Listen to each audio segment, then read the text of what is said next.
start to mark down exactly, precisely what you were doing, when you were doing it, who you were doing it with, under what conditions, so that you start to see a pattern of the sorts of things that your brain likes out. Your brain is not going to be productive. This is just not how our brains are made to work. It's like having a Ferrari and thinking that if you put apple juice in the engine, it'll work. No, it's not made to work like that, right? The engine will seize up and it'll stop working. Your brain produces acetylcholine, and acetylcholine makes you feel alert, but it also marks the neurons that you're using to focus so that those neurons will be strengthened later on when you're asleep or you're daydreaming or your mind is wandering. Those neurons fire very quickly so that you can do that thing better tomorrow. So, if you tuned into today's episode, you are going to be learning more about how your brain helps in you becoming productive in your life, but also in your work that you do. Today's guest is Duncan Austin, who is someone that I've known to be helpful in many ways when it comes to helping organizations and businesses and personnels, basically, because there's no business without a person, if I may put that right. So Duncan is gonna be helping us understand how our brains can be connected with our productivity in today's world that is full of AI, full of noise everywhere, and how we can be able to successfully treat through all this. Austin, welcome to the podcast. Yeah, thanks so much for having me. It's really great to be here. I'm glad you made time out of your day and to have this conversation. And if I may start off asking why and what you do as a person, why does it matter a lot to you? So, what I do is I help people and organizations use the science about how people thrive in work, how people are really highly productive,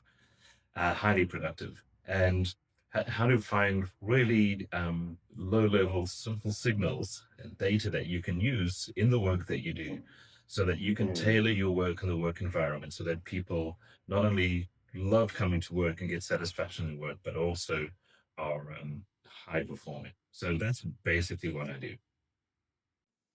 Honestly, it's quite commendable, especially right now when it comes to productivity and becoming a result, I would say oriented, because companies right now with the advancement of AI, there's like less human bodies. I don't know if that's for lack of a better word, like less human interaction happening in workplaces. We are getting more of like AI interaction.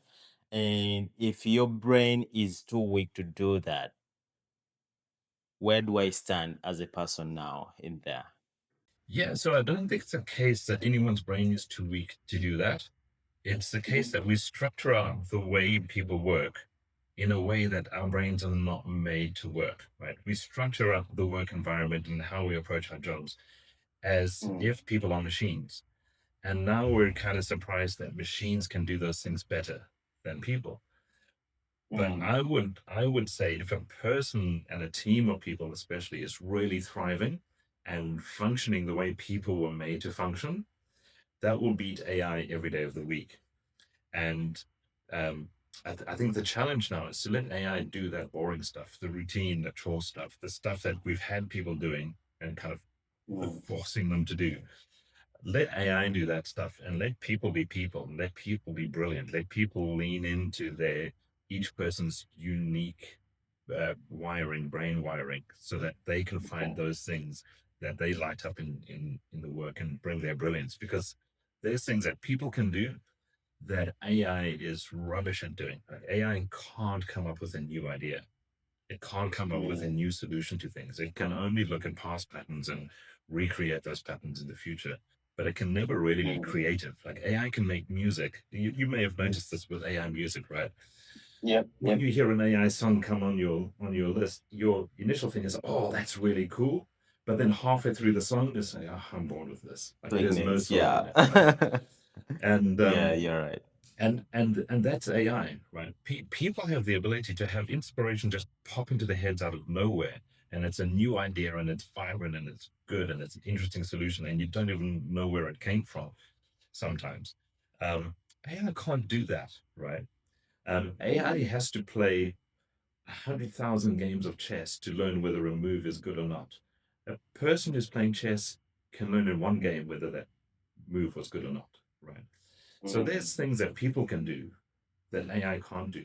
But the way we've structured work for the last 50, 100 years, maybe even more, is we've structured work as if it was made for machines, right? Coming out of the industrial era of assembly lines.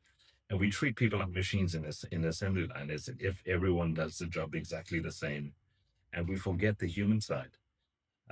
So it's not that someone's brain may be too weak to handle that. It's that we've structured the work in a way that a lot of people's brains just don't work like that, right?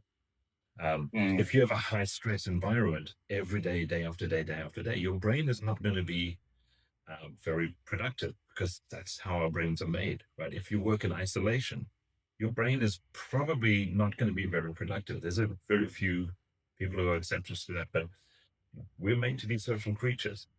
Um, if you're constantly criticized every single day and told what you're doing wrong, your brain is not going to be productive. Right? This is just not how our brains are made to work.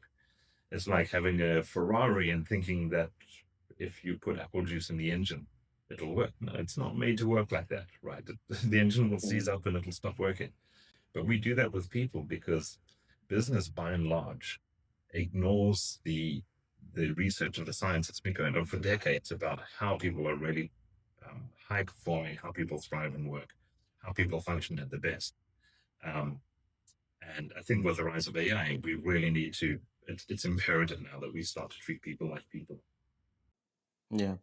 Why is it so crucial for us to understand our brains and how they work? Well, Actually, how it works. Does it is it they or it?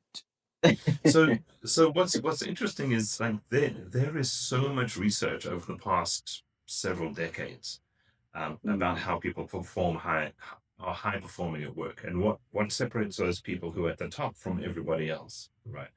And we know, for example, from Price's law. Price's law says that the square root of the number of employees in a company or an organization are responsible for half of the output.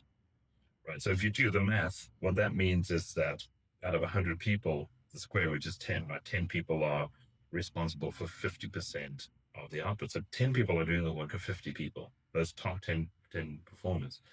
But this Price's law applies to those 10 people as well, right? So the square root of 10 is 3.3. So rounded to three. Three of those people in those top 10 are responsible for half of their output, but their output is 50% of the output of the company. So three people out of 100 are doing the work of 25 people, responsible for a quarter of the output. So there's a few people who are highly productive, disproportionately more productive than everybody else. And there's lots of research about what makes those people so high performing. And it's not just down to talents and things you were born with. The thing that separates those top performers from everybody else is they look forward to starting work every day and they get to do something they love every day. That's it. If we can get people into that, so from having a job where maybe once a month you have some glimmer of light and satisfaction in the work you do, to be getting that signal every day, you're going to be high performing. It's as simple as that. Figure out how to find something you love, no matter how small. It's not to only be doing stuff we love all day, every day. It's at some point in the day to do something we love. If you can get to the point where you're doing that every day, you're going to be high performing. There's no stopping you, and you're going to love the work that you do. How do I get those signals? How do I get to note or to feel those happy moments in my work? Over time, we can start to become more and more deliberate about it. But what I would do is, first of all, think about the environment we're in, right? So if we're in a high stress environment, if we're not getting enough sleep, those sorts of basic mental health things. Um, if we're in an unpredictable environment, we don't know what to expect of us, we don't know what to expect, it makes it much more difficult to get any kind of signals, right? Because those sorts of things activate the fight or flight nervous system, the sympathetic nervous system that gets us ready for danger. And what that starts to do is shut down our prefrontal cortex, which is our thinking part. It doesn't want us to um, stop and ponder things and just get ready to act, right? So then it gets much more difficult if you'll get any of those signals. So if you can get enough sleep the night before, and a a trick for getting good sleep the night before is if before you go to sleep, you think about the next day, and if you can think of something you can look forward to, something you can think positively about in the next day, you'll have a much better night's sleep that night. Right? You'll sleep much better. Um, those basic things, right? Make sure we've got friends, make sure all of the basic mental health things. So we have that basic environment. But then once we have that, just try and look for times when, for example, you did something in the week, and it could be something small where you felt energized afterwards, you felt satisfied, right? Because if you felt energized after doing something that you feel like, yeah, that was good, even if it's a small thing, what that means is your brain produced dopamine. So you got this dopamine spike, and that dopamine spike gives you energy. That's why you feel energized. Dopamine is the precursor molecule for adrenaline. Adrenaline's made from dopamine. But what it also does is that dopamine spike strengthens the neurons that you use to get that spike so that you can do that thing better in the future. And so that's how we get better and better and better at doing things. After the age of 25, your brain doesn't adapt and strengthen itself in the things that you're doing just because you do them. You have to get certain neurochemicals like dopamine, acetylcholine, and others to get that brain growth happening. So if you can get that spike more often, you're more energized. Dopamine makes your prefrontal cortex more efficient, so you think better, you have better ideas, you'll come up with solutions, you'll think faster, you'll adapt faster. But also your brain is adapting to those things that you're doing, those things that you do well. And if you're getting that every day, your brain is growing every day. And so then you can imagine why people who get those signals every day are so much more high performing than everybody else, because they're growing every day, and that adds up really quickly. So dopamine is one thing that we look for, and we can identify dopamine because it feels like a certain thing. It feels like, yeah, that was good, right? I feel good Yeah. about myself for doing that. It's not something that happens to us. Like somebody complimented me for something, that's not what we're talking about. It's if you did something, and it may have been frustrating at first, but you do it and then you feel yes afterwards. Um, that's a signal that your brain produced dopamine.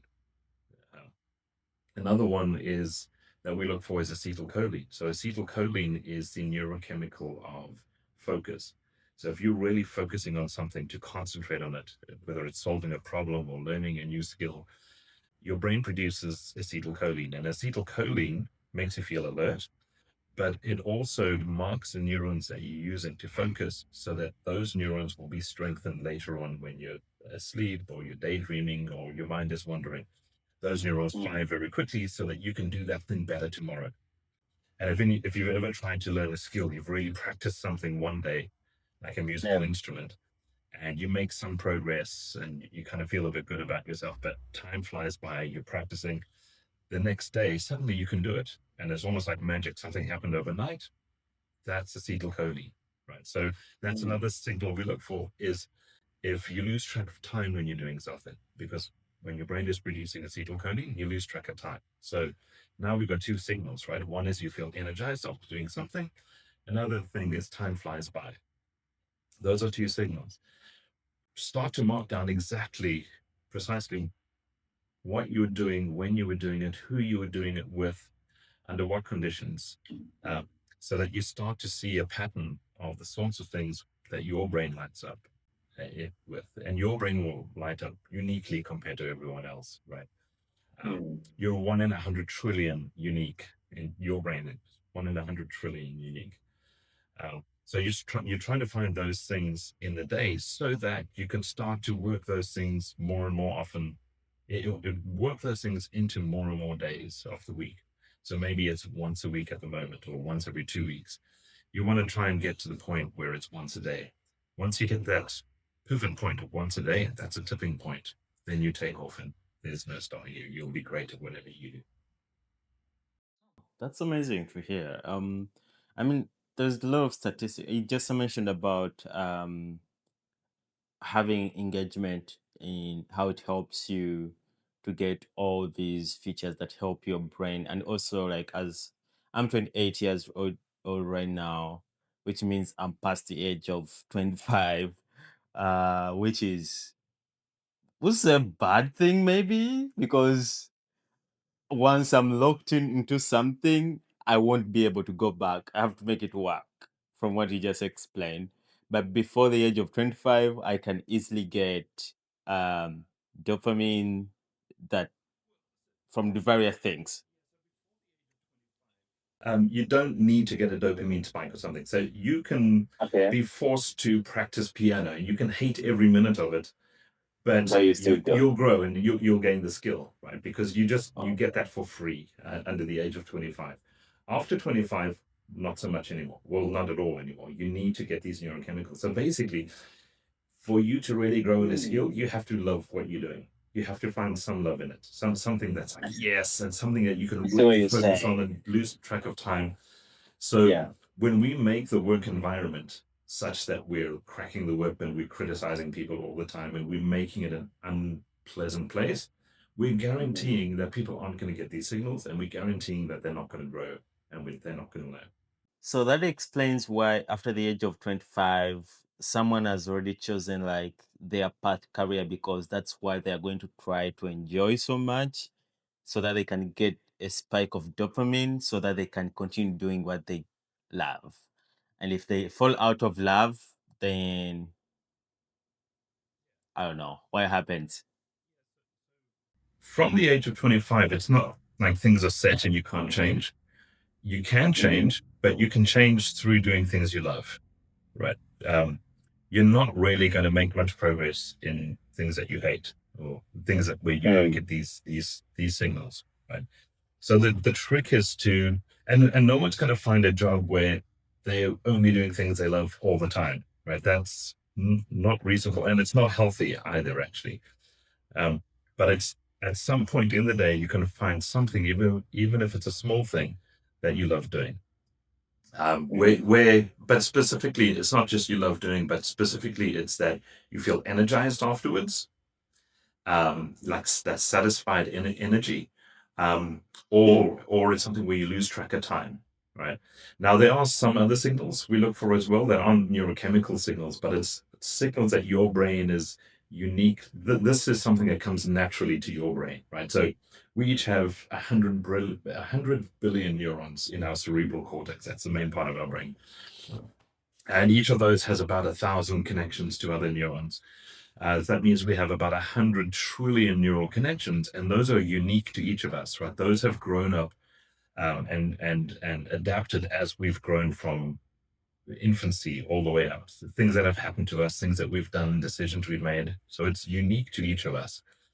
So you are literally 1 in 100 trillion, right? Unique. And what we want to try and do is find the things in the work in the work that you do that come most naturally to your brain. That's how your brain is best set up to operate. So some of the other things we look for, right, is if you're complimented for something that you do, and you don't seem to realize what the big deal is about that. Like, why would you be complimented? Doesn't everyone do that? That's probably a good indication that that's something that comes so naturally to you that you don't even realize it's a thing. So pay attention to that. If you notice you get complimented for things that you dismiss as like, yeah, well, what's the deal? Pay attention to that. Lean into that. Or if someone in your team, when they get complimented for something they do really well, and they don't seem to realize what was great about it, pay attention to that. Another thing is also if there's something that you're uniquely frustrated by that other people aren't frustrated by, that's probably a good indication that your brain works differently in that area. And then the challenge is you don't want to just vent frustration on people. You want to find a way to bring that most positively to your work, so in the most productive and positive way. So I'll give an example of this. So I had a guy, he was a mid-level programmer, and our team had the most complex, the most detailed implementation plans, featured implementation plans of any team in the company. But this guy was always frustrated that in every one-to-one we had, he was always frustrated that our implementation plans weren't detailed enough. And at first I was like, dude, like you're a perfectionist, just chill a bit. It's fine. Yeah. But he was just always frustrated. Now he wasn't a critical, difficult person. He was the opposite of that, actually. He was a lovely guy, really helpful, really positive. But just this one thing, he was it just got under his skin and it bugged him, but it didn't bug anybody else. So he was a mid-level programmer. So normally only senior programmers would do the implementation plan for a feature because we think their experience is necessary, right, or something like that. So anyway, this guy was constantly frustrated. He's only a mid-level programmer. So I said, okay, in the next feature, you do the implementation plan, and the seniors will help you, and we'll make sure you do it okay. Oh my word. This guy came back 3 days later with this implementation plan. It was a thing of beauty. I've never seen an implementation plan like this. He had this Miro board with all the different parts of the feature and the data that went from one to the other and what's known and what's not known and what's dependent on what's like incredible. I've never seen anything like that, as well as tasks, detailed tasks that plotted to each of these parts of the Miro board. And when I saw that, then I understood why he was frustrated, right? Because nobody's brain works like that. So he brought that in a very productive way to the team and made the whole team better. And that feature, which was the most complex feature we had done to date, went so smoothly. It was the smoothest, easiest feature we had done out of everything we'd done. And it was because of his implementation plan. He was just so good at that. And so that frustration was just a sign that his brain works very differently. And if we allow him to figure out what that is and bring it productively to the team, that's a place where he can shine and the whole team gets better. So it's these little signals that we look for, that your brain is uniquely lights up and things that come most naturally to you. Try and let you start to fill that shape in the work that you do. Speaking about work, statistics show that only 23% of employees are engaged at work. Why is that? Well, so engaged basically means people who get these signals every day, right? That's what it basically means. If you get these things, so engagement in the research is basically the energy you bring to work. So if you're energized at work, it means you're getting these signals every day because that's where you get energy from. But I think the reason there are so few is because we structure roles in work in ways as if it's one size fits all, right? So every programmer, every mid-level programmer has to do the same thing. It's the same job description. Every accountant does the same thing. Every lawyer, every nurse does the same thing. And people aren't like that. Like I mentioned, you have 100 trillion neural connections. You are absolutely unique. There have never been 100 trillion humans who have lived ever, right? And it's going to be a long, long time before we hit the point of 100 trillion humans ever existing. So there's been no one who is like you, right? Whose brain is wired like your brain is wired. And now we have these very uniform boxes that we're trying to fit everybody in. So the chances that any one person is going to get these neural signals every day is low. I'm surprised it's 23%, right? I think it's likely 23% because in smaller companies where people are buzzing and doing all sorts of different things, you're more likely to get those signals. That's one reason. I think another reason is we tend to think that to be efficient at work, we need these top-down command and control systems where somebody gives you tasks to do and you do them. And you do them the way that person tells you to do them. And that, again, really pushes somebody into a box where the chances that they're going to get those signals is slim. The other thing we do is we tend to isolate people, right? you get your tasks for the day, you're doing these things, and you're doing these things, and you're doing these things. But we're social animals, and you'll Yeah. probably find that the places where your brain lights up and you get these signals is when you're interacting with other people. And we have less and less and less of that happening in the workplace. So Yeah. there's all this research on how people thrive and what makes people highly productive, but we don't structure the workplace like that at all. And I think we need to start turning that around, especially as AI comes up, because AI can do these boring things better than people can now.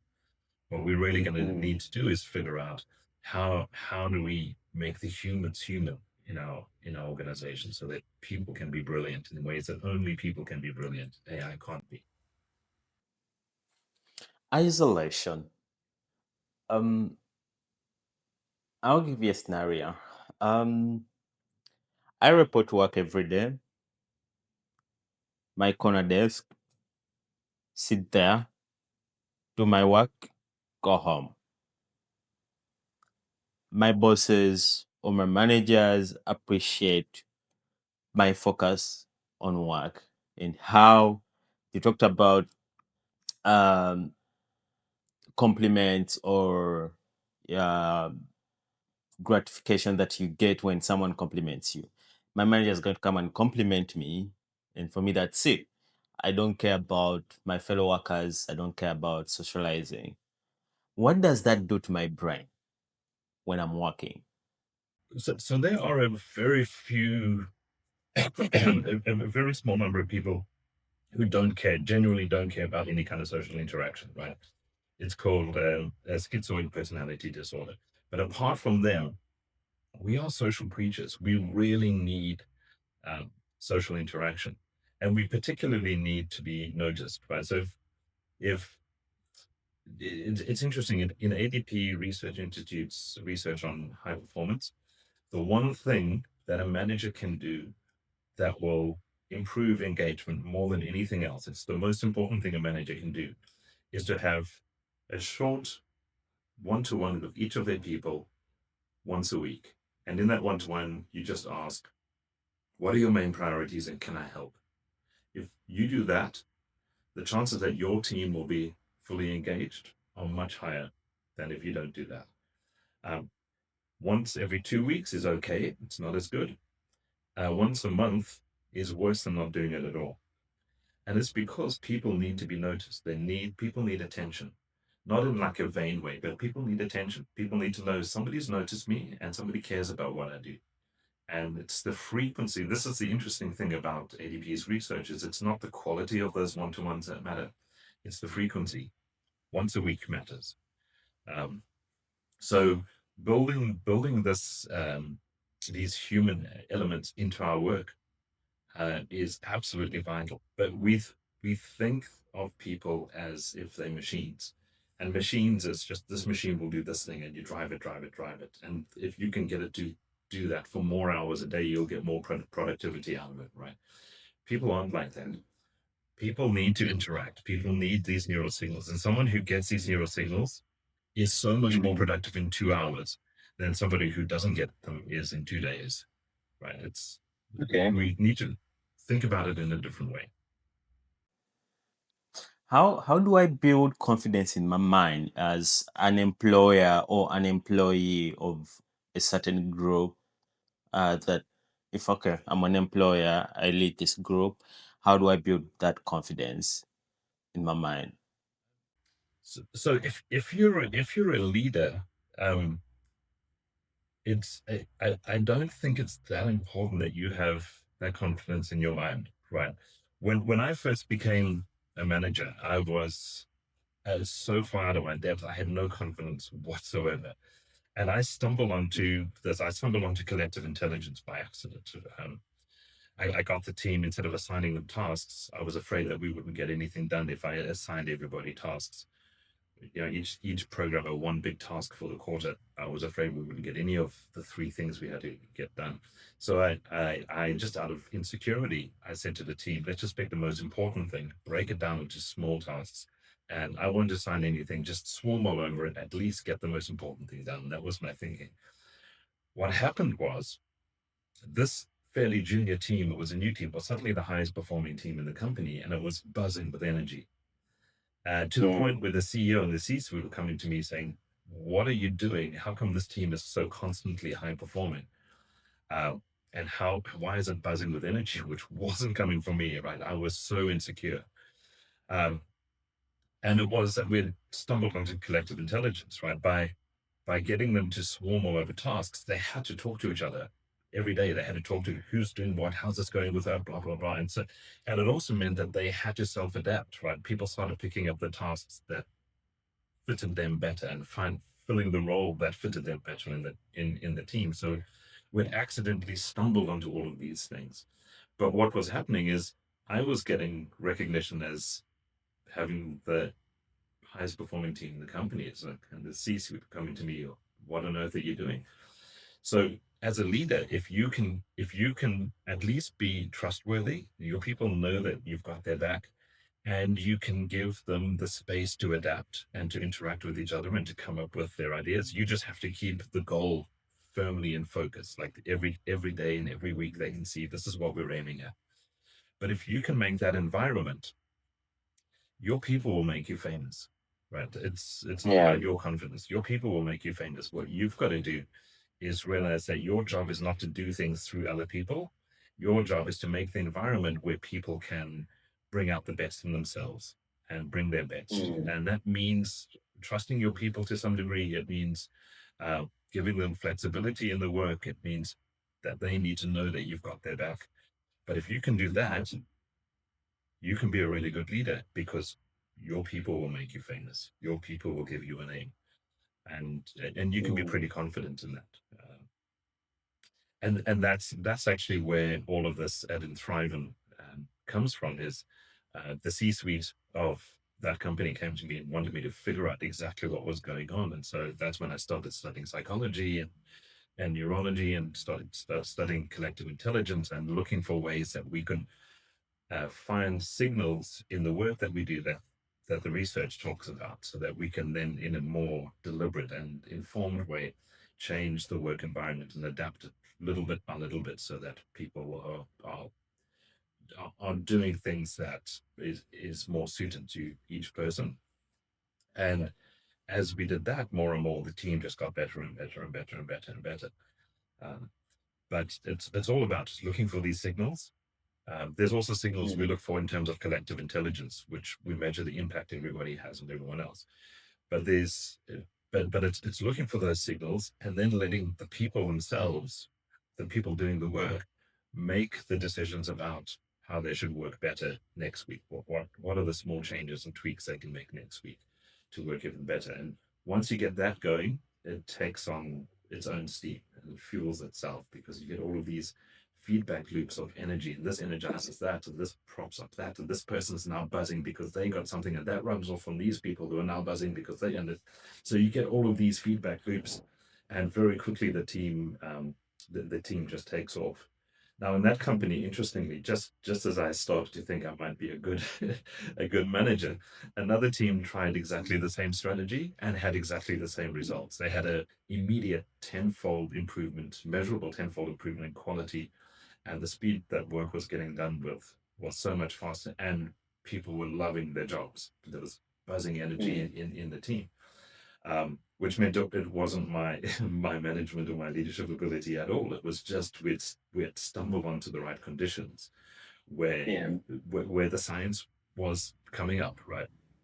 And so what that means basically is that any leader, any manager who is at least trustworthy and has got their people's back, right? If you can do those two things, you've generally got your people's back. Uh, if you just apply the right conditions, your team will take care of it, and they'll do the rest. Mm. In Uganda, where I come from, we are known to be one of the most innovative country that's full of young adults and young people. Basically, it's a young population. Um, so for a young person watching this or listening to this and is like hearing you speak about all these beautiful things, And they're wondering, how do I maintain my agility and innovation in whatever I'm doing? The secret is that for that is to do something every day that you love, right? So get these signals at some point in every day. But what's really interesting is under the age of 25, you get neuroplasticity for free. So your brain adapts to what you do so that you get better at for free. So that's why you can be forced to play the piano and you can hate every minute of it when you're a teenager and you can get quite good at it, right? Because you get this for free. After the age of around 25, you don't get it for free anymore. You have to have dopamine, acetylcholine, oxytocin is that bonding positive relationships with people, serotonin, etc. You have to have these neurochemicals being produced. So after the age of 25, if somebody tries to force you to play the piano, you're never going to be good at it, right? You're going to be rubbish at it. It doesn't work like that anymore. But what's interesting is when I've done this in teams, people under 25, sort of around 20 or so, just coming out of varsity, so interns, graduates, those people who paid attention to these things, trying to find where their brain lit up, and trying to deliberately do more and more, lean into that and work, do more and more of that in work. They grew incredibly fast, like staggeringly fast. I had junior graduate developers, so that's as junior as you get, within a year outperforming senior developers because they will grow so fast. So for a country that has a large young population, where a lot of them are under that age of 25, if we start to really tap into finding how each person's brain lines up, what makes each person's brain unique, and letting them lean into that, there's just so much potential there for all sorts of brilliant things to be happening, right? And we could possibly go through some practical exercise of what sort of things you might start to look for in your life to kind of try and find what those threads are that you can start to lean into as you go. But especially if you're under 25, um, the sky is the limit. If you start to pay attention to these things, you will go so far, so fast. Um, Unfortunately, I'm not under 25. I'm 28. So, So, yeah. Well, so it'll apply to everyone, right? So over 25, you have to have these signals. Under 25, you don't have to have them, but if you have them, you're supercharged, right? You're turbocharged. Yeah. Mm. I just want to talk about diversity and inclusion in workplaces. I've had chance to work in a diversity workplace, in inclusive workplace, whereby um, young adults and young people come together for a good cause and vision, basically, that has been put up by this business. And one of the main vision for this business is ending child vulnerability. And they tend to hire various people from different categories of life. And someone might be hearing impaired, someone might be handicapped, someone might be maybe they can't see properly, maybe they are autistic, and now they're able to work with people who are able-bodied, basically, like they can function properly without any hindrance.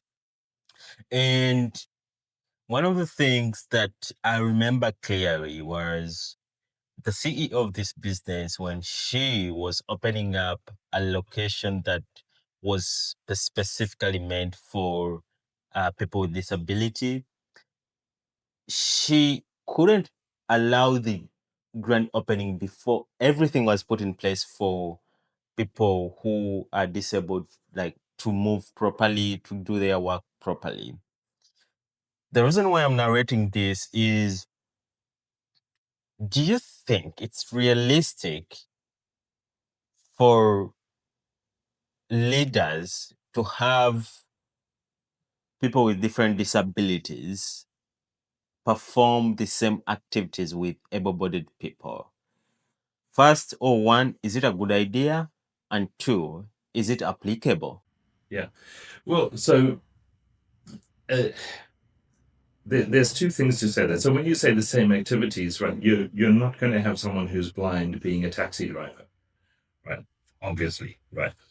Um, but in terms of a company, there is so much value in a person who is really thriving in their work, that value to the company. So, for example, that person who is maybe hard of hearing or visually impaired, that person may be the most brilliant person in the city, uh, or maybe they're in a wheelchair. But Stephen Hawking was in a wheelchair, right? Had to speak through an aid, a computerized aid. He's the most brilliant physicist, maybe second to Einstein, right? So if your company is excluding those people because you don't have ramps and you're not making some accommodations which are easy accommodations to make, you may be excluding some of the most brilliant people around, and your competition, who is accommodating them, will get them, right? So the way I like to the way I look at those sorts of things is each person, there is so much potential in each person, right? If we can find the way your brain lights up, and if we can get you to bring your shape of excellence, which is absolutely unique to you, to the company, um, in its fullest potential, there is so much value in that to exclude you because we couldn't put a ramp for the wheelchair, it just makes no sense whatsoever, right? So it's about recognizing the enormous value that there is in each person. And I heard someone say once that if you're a manager or you're a boss and you have to fire somebody because they're not doing the job well, it's not that they're a bad worker, it's that you couldn't find the right role for them in the company, right? And it's a different way of thinking about it because there is so much in each person. We just have to find the right way to use each person to match each person to the work that needs to be done in the company. And if we're excluding people because of things that are so easy to not exclude, then there's all of that value we're excluding. And I think that makes no sense at all, really. Yeah. I mean, the other day I was listening to the CEO of Uber, and he was talking about um, how it is hard for him to fire someone uh, who he has taken like over 6 months training. Would rather retrain him because it's like too costly. Same thing with the founder of Nvidia. He was like, I never fire someone. I rather retrain you again and again and again and again until you become better. And again, that's like speaking to you, what you're saying, thriving. We need to create an environment where people thrive. For like for the people that I've worked with that have different disabilities, they are laser sharp in whatever they're doing.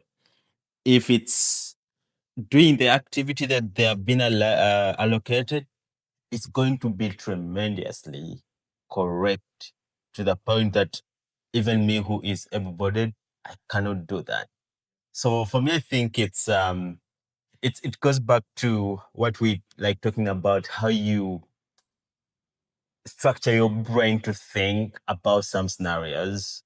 And So what's interesting about that, right, is people who have had to grow up with challenges that other people haven't had to grow up with have have almost always had to come up with ways to overcome those challenges that other people haven't had to come up with.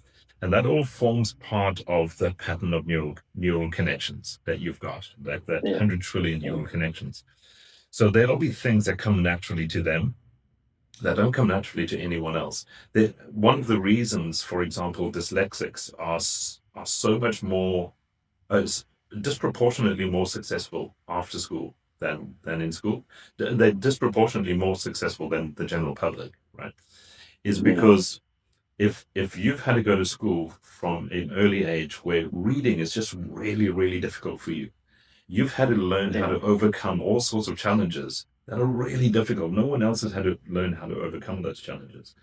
And it'll be unique to each person that how they've dealt with it.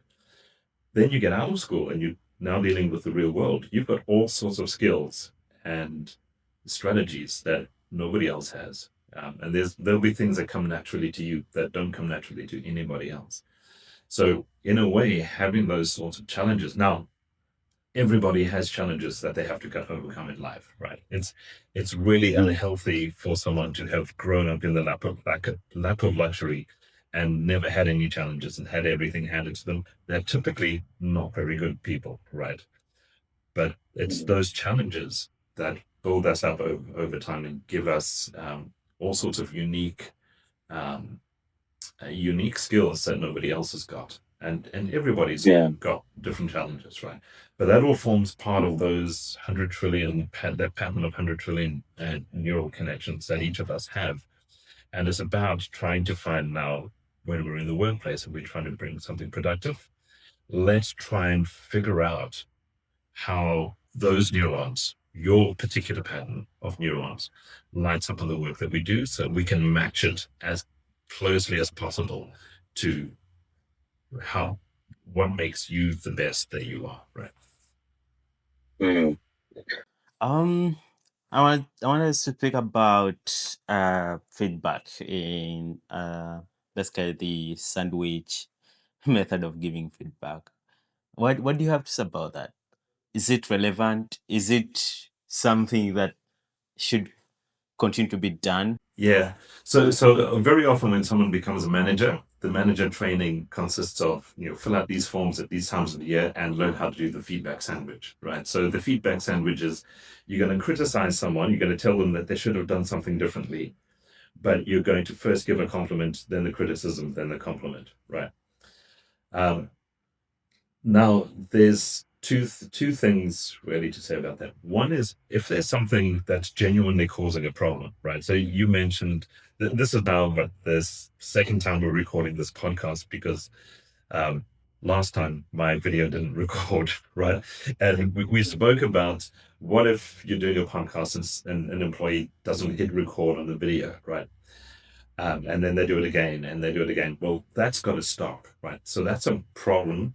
That's something that's really causing a problem that needs to be fixed, right? So when I came back this time, I made sure I had space on my phone. I made sure it's recording. I did all sorts of things to make sure it doesn't happen again, right?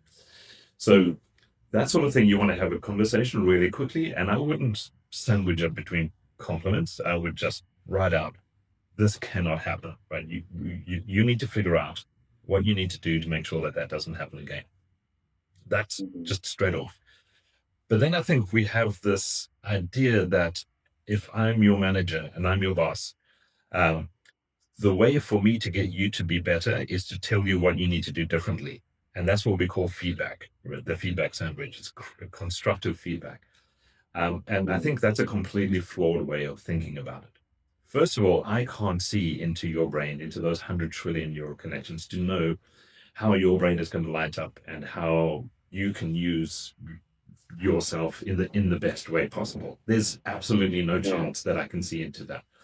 And in my years of actually looking for these neural signals in people, there were so many times when I thought, oh, this will be a great opportunity for this person, thinking I know them really well. And then I present to them and they're like, hell no. Like, please don't let me do that. That would be terrible, right? Yeah. I can't see into you to tell you what you should do differently. That can only come from you. And there's hard research on this, right?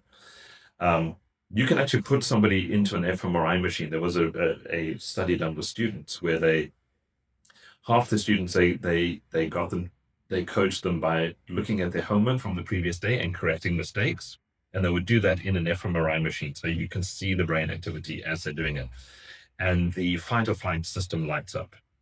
Your stress goes up, and you can see learning just shut down. Then they got other students and they got them to project, instead of looking at the mistakes they made the day before, they got them to project their best self into the future and have a plan to get towards that best self. And those people grew so much faster, and you could actually see the learning inside in the brain as they put it in an fMRI machine.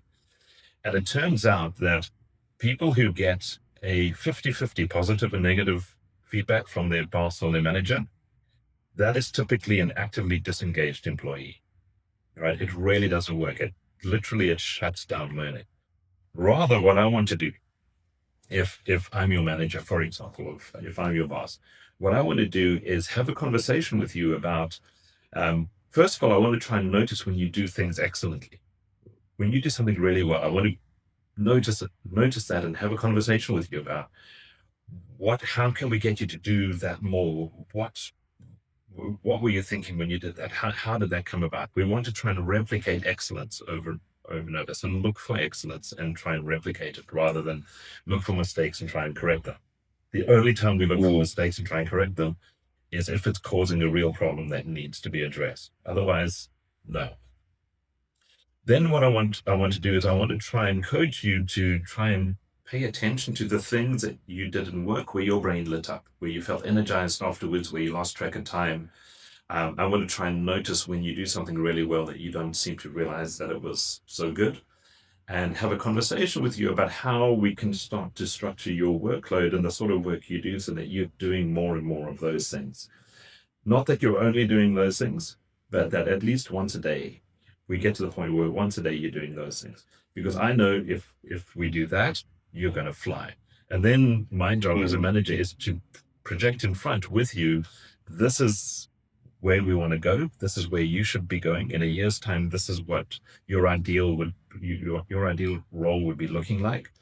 And then we plan, how do I invest in you in the next 6 months? What sort of work do I allow you to be doing? What sort of training do you need so that you can start to move into that role? And then we keep an eye on and see, is it going the way we expect it to go? Because it's constantly changing. So that's key, right? We don't want to be giving, I don't want to be giving you feedback, because I can't see inside your brain unless it's something that's obviously a problem and it needs to stop. What I really want to do is work with you to try and figure out where you light up in work and how I can keep the goal clearly in front and work with you to get you to move towards it. Now, if you do that, you don't have to chase people. People propel themselves towards those sorts of goals. That was one of the things that was found in the study is people self-motivate very quickly to do that. In fact, I had an intern who started. We started with this, looking for how his brain lights up and letting him pick his own tasks and make his own impact in the team. And at his second one-to-one, so this was 2 weeks in, he said to me, I don't know what's going on with me, but I was expecting to come into, because this is what all my friends said about being an intern, right? You come in, the company tries to crack the whip and you try to do as little as possible. And, it's this game you play. But he said, this has never happened to me before, but I feel compelled to overachieve. I just can't help myself but to put 110% in. And he put it down to this, letting him pick his own tasks and make his own impact. But it's when you take that, we call it in Thrive, and we call it ideal self development. We first do ideal self mapping, which is looking for how your brain lights up in the work that you're doing or with who, those signals we spoke about earlier. And then and we also look at the impact you have on everyone else in the team. We do a collective intelligence measure there, and it starts to show really what comes naturally to you. And then we plan that forward 6 months and 6 months in really concrete terms, so that you can start to have the ideal role in the company. It's ideal for the company because it's the most impact you can make, and impact is value. And it's ideal for you because you're going to love that job, right? That's your ideal job. And so we start to move closer and closer to that. And you don't have to then try and motivate people. People will motivate themselves towards that. It's the biggest problem I had in the teams that we did this in was getting them to take leave, because in Ireland you have to take a certain number of days of leave a year by law. And people were just loving coming to work every day, and the work that they were doing without, they forgot to take leave, right? So we had to really keep on top of, right, dude, you need to take 2 weeks now because we're running out of time left in the year, right? But it's a different way of thinking about it. Instead of me criticizing you and me telling you how you should be better and looking back at the last year and, well, how did you do this year? Rather, we look at the last year to see what direction you're going, and then we plan that forward in a unique way for you. And the more excellent you are, the more unique you will be, and the more freedom you'll have to tailor your own role, your unique role in the company. And when you do that, people propel themselves forward, right? And that also means you get to keep those top people, those 3 people in 100 who are doing the work of 25 people. Um, you get to keep them because they stay in a role. Their role adapts with them as they grow in the company and as they change. So they don't, after 2 or 3 years, have to start looking around for another job somewhere else that suits them better. Right. Well, as we're winding up for this episode, are you hopeful? Um, I, I am. I'm. So I have some fear, which is that in this age of AI, and this age, especially in tech, where increasingly people are treated just like resources to be churned up by the company. If we carry on going down that road, it's going to be very tough. But I'm also hopeful that I think AI, especially, unlocks all sorts of opportunities for people to really bring their best to work, right? Because you don't have to do all of this chore routine stuff all the time, but you can really bring the best. And if we can start to restructure how we treat people in work, and especially for countries like Uganda, where you have such a young population, if we can really start to tap into how you bring the best out of each person by looking for like what makes them the most proud, like back in your life, what are you the most proud of? Specifically, the things you did that you're the most proud of. Um, the things that other people compliment you about, those sorts of things. Look for where your brain lights up specifically. There's very specific things in the day, and try and do that more and more. If we can get people to be able to do something simple every day where their brain lights up, they will absolutely take off. And so I think we have the opportunity really to revolutionize how work functions. And so instead of 23% of people being fully engaged, and in the younger generations, it's almost 2/3 are so stressed that they can barely function at work. Instead of that, we can turn around to a place where people look forward to starting work every day. And at the end of the day, you're more energized than when you started the day, which means you go home to a family and you're not in a bad mood. You're not in a bad mood with your kids and with your wife or with your spouse. You're in a different mood. Kids have a different kind of upbringing. I think there's an opportunity to flip the switch here, where in the shadow of um, the industrial revolution, we've treated people like machines. I think we can switch that around now. We've got an opportunity to really treat people like people and bring that value out of people. And I think the lesson for companies is if companies can really value people as people, they will get the greatest value out of people, out of their employees. Yeah, I think that's a very good response to being hopeful, because hope is all we got um, for a better future, better community, and better humanity. If you were to put Thriving, or what you do at Thriving, this is gonna be tough. Uh, in 2 words, without Thriving, what would they be? Oh, in 2 words. I don't know that I can do it in 2 words, but in just a few words, it's thriving people, thriving organizations, thriving societies. I knew it would be hard. Yeah, say that again. Sorry. Yeah, so I'll give you 3 groups of two, right? Three 2 words. Thriving people, Okay. thriving organizations, and thriving societies.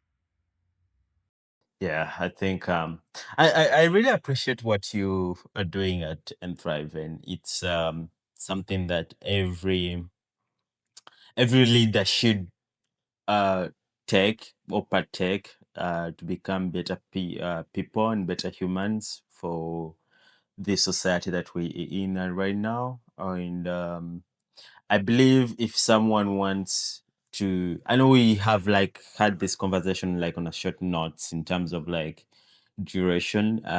Perhaps maybe we can do a part two or part whatever parts we have for this conversation, because there's a lot that we need to learn about our brains and how they function.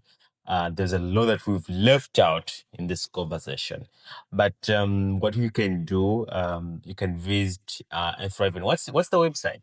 So the website is enthriven.io. That's enthriven.io. So the website's there. We also have a podcast. So if you search your favorite Yeah. podcast platform for Enthriven podcast, you'll find us as well. Yeah. So you can get like more details and how you can get like into contact with Duncan in case you need like such information. You're interested in such topics basically, and you want your team to thrive.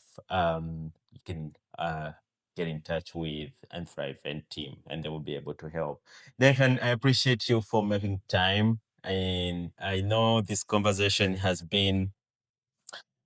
I feel like it's very important to have this conversation personally because I am on this journey of trying to understand how my brain impacts what I do and what are my capabilities with my brain right now as a young adult who's trying to uh, make a community a better place and create a group of people who can support each other. So uh, my brain is my tool. Is all I got. So I have to understand it better. So such conversations are very, very important to have. Yeah. Yeah. And the trick is just find those things where your brain lights up, right? Where you feel great. Try and do it once a day and you're unstoppable. Yeah. Yeah. So we have a norm here where every guest leaves a question for the next guest, and the question that was left for you is, what makes you alive? Oh, that's easy. That's easy. If unexpected excellence, right? If I can do something to help somebody unlock some excellence in their lives, um, I'm walking on the moon. I'm buzzing. I can't sleep that night because my brain is just going. So any time Yeah. that I can have some input in someone's life where it just changes something, where they suddenly take a step up, yeah, that for me, that's absolutely the best. Amazing. Amazing. What will be your question to the next guest? So my question for the next guest is, if you think back on your whole life, even going back to childhood, um, within 5 seconds, what's something you can think of, something small that you did that you felt really proud of? Something small you did that you felt really proud of. What's the first thing that comes to mind? Hmm. That's a good question. That's a really good question.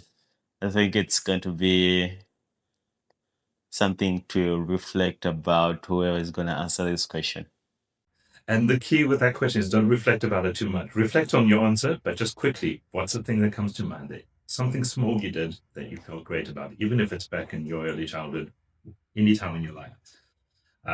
Because I think that speaks a lot to what lights up our brain. That's a good first step to thinking about how my brain lights up the most.